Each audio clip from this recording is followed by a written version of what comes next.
अस्सलामुअलैकुम नादरीन, वतन हाल के साथ मैं हूं आपका मेज़बान साकिब मुनीर। इस वक्त हमारे साथ डॉक्टर सुंदर सलीम मौजूद हैं। आइए जानते हैं इनसे मुल्की हालात के बारे में। जी अस्सलामुअलैकुम। वालेकुम अस्सलाम। मैम कैसी हैं आप? मैं बिल्कुल ठीक हूँ, थैंक यू।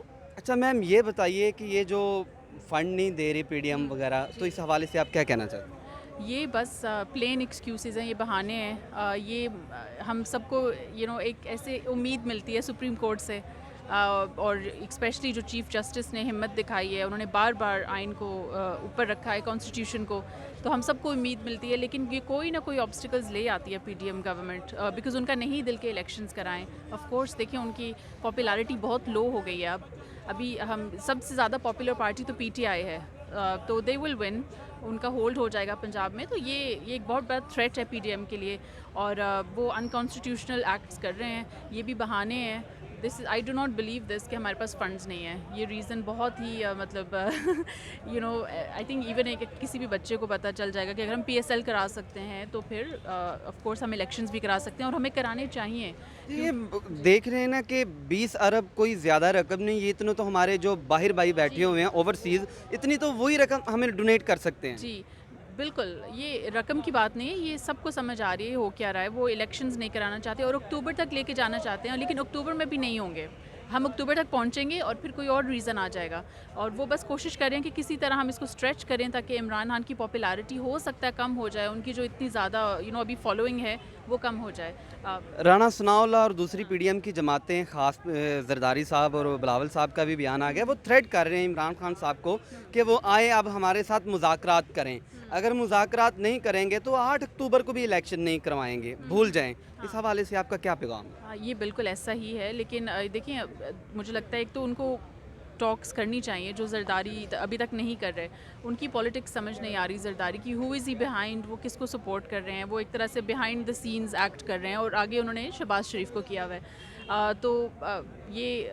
ये बिल्कुल ऐसा ही है कि वो अक्टूबर तक पुश करना चाह रहे हैं इस चीज़ को, और ये फंड्स का एक बहाना है। इसके बाद अब देखते हैं कि अब जो जजेस की डिवीज़न आ गई है, वो सारे प्रेशर डाल रहे हैं उमर अता बंदयाल पे कि वो रिज़ाइन करें। क्यों रिज़ाइन करें? वही तो सबसे ज़्यादा हिम्मत वाले हमारे चीफ जस्टिस हैं, और अगर हम उनकी ट्रैक रिकॉर्ड देखें, उन्होंने हमेशा कॉन्स्टिट्यूशन को ऊपर रखा है। तो ये इस चीज़ का, इससे इलेक्शन से कोई रिलेशन नहीं होना चाहिए। अगर जजेस के बीच में इख्तिलाफात आ गए हैं, तो वो इस चीज़ को आपस में वो खुद से ही उसको कर लें, एग्री कर लें। ये क्यों चीज़ें आ रही हैं बीच में? इलेक्शन कमीशन इतना पावरलेस हो गया है कि अब उनको पैसे नहीं मिल रहे, उनकी अथॉरिटी का हमें नहीं पता चल रहा। तो ये हम एक बहुत ही बस बेसिकली यहाँ पे एक पीडीएम गवर्नमेंट ने अपनी एक अथॉरिटी रखी हुई है। They want to rule and they are doing everything they can to hold on to the power. अच्छा मैम, ये भी बताइए कि जस्टिस फ़ाइज़ ईसा साहब पार्लियामेंट गए हैं, जरदारी साहब के साथ वो पिक्चर्स आई हैं। अब तो वो इस मामले से ऐसे इजहार कर रहे हैं जैसे कि वो छोटे बच्चे हैं, उन्हें पता नहीं चला, समझ नहीं आई। इस हवाले से आप क्या कहना चाहें? बिल्कुल, देखिए ऑफ़ कोर्स वो उनके साथ उनका कोalition हुआ हुआ है, और यही पीडीएम वेट कर रही है कि वो आएँ पावर में, एंड फिर उसके साथ उनका साथ दें, और फिर आरिफ अलवी भी उनकी भी टर्म ख़त्म हो जाएगी। तो ये लोग, यही इनकी कोशिश है कि हम किसी तरह अक्टूबर तक जाएँ। लेकिन अब मुझे समझ नहीं आ रही कि अब हम पीटीआई, अब किस तरह इसको हम, अब जो आज डिसीजन आया है, हम कैसे अब क्या करेंगे, और ये बहुत बड़ा थ्रेट है। नौजवानों को क्या पैगाम देना चाहती हैं?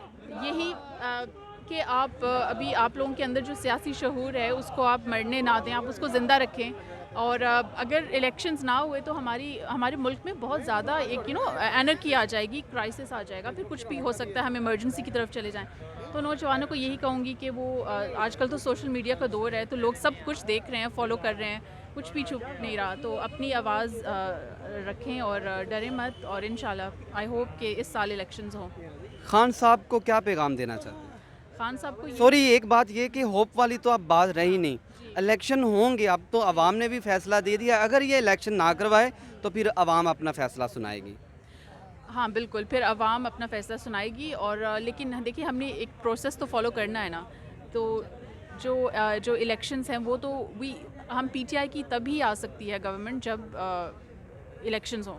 अगर इलेक्शंस नहीं होंगे तो फिर ये सारा चलता रहेगा रोड्स पे, वो और भी ये तो ज़माना बदमाश चलेगा। बने बैठे हैं कि सीधी ये धमकी वाली बात है कि मुज़ाकरात करें, नहीं तो इलेक्शन नहीं होंगे। हुँ, हुँ, अब हुँ। वो भी तो अब आ जाके फिर अवाम अपना फैसला तो खुद करेगी। बिल्कुल अवाम, लेकिन हाँ आई होप करे।